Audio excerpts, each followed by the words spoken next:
তুমি কিভাবে করলে? তোমার কি কোনো বিবেক বুদ্ধি নাই? বড় মেয়েকে সাইকেল কিনে দিলে আর ছোট মেয়েকে স্কুটি কিনে দিলে, কেমনে পারলা? ঠিকই তো করছি, কারণ ছোট মেয়ে হলো আমার নিজের মেয়ে আর ও তো আমার সৎ মেয়ে। সাইকেল দিছি এটাই অনেক। মারে, তুই আমাকে ছেড়ে যাস নে, তোকে ছাড়া আমি থাকতে পারবো না মা। তোর বাবা কি বলেছে ভুলে যা। না মা, বাবা আমাকে সব সময় এই কথা বলে।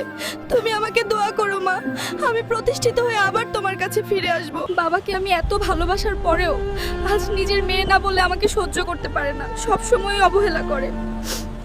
স্যার, আপনাদের এখানে আমাকে একটা কাজ দিন, আমি খুব ভালো রান্না করতে জানি।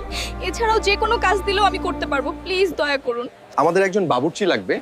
আপনি যেহেতু রান্নার কাজ জানেন, তাহলে বাবুর্চি হিসেবে আজকে থেকেই জয়েন করতে পারবেন।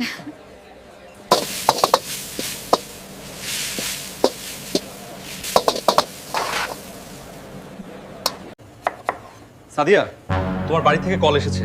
তোমার বাবা নাকি খুব অসুস্থ, হসপিটালে ভর্তি আছে।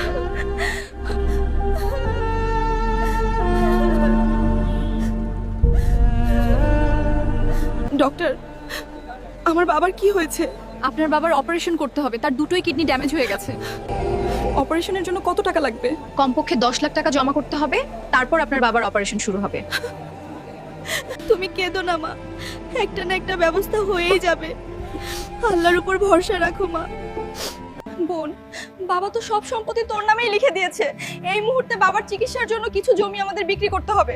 দেখ বুবু, বাবার বয়স হয়ে গেছে, এমনিতেই কিছুদিন পর মারা যাবে, তার জন্য জমি বিক্রি করা আমার পক্ষে সম্ভব না। তো ডক্টর, আমি তো এতগুলো টাকা ম্যানেজ করতে পারলাম না।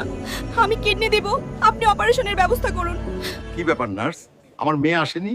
আপনার মেয়ে আপনার চিকিৎসার জন্য 1 টাকাও খরচ করেনি, এমনকি দেখতেও আসেনি। তাহলে আমার চিকিৎসা করালো কে? যাকে আপনি সৎ মেয়ে বলে সব সময় অবহেলা করতেন, আজ সে আপনাকে নিজের কিডনি দিয়ে বাঁচিয়েছেন। মারে, তোকে আমি কতই না অবহেলা করেছি, আজ তুই আমাকে এত বড় ঋণী করে দিলি। ক্ষমা করে দিস মা।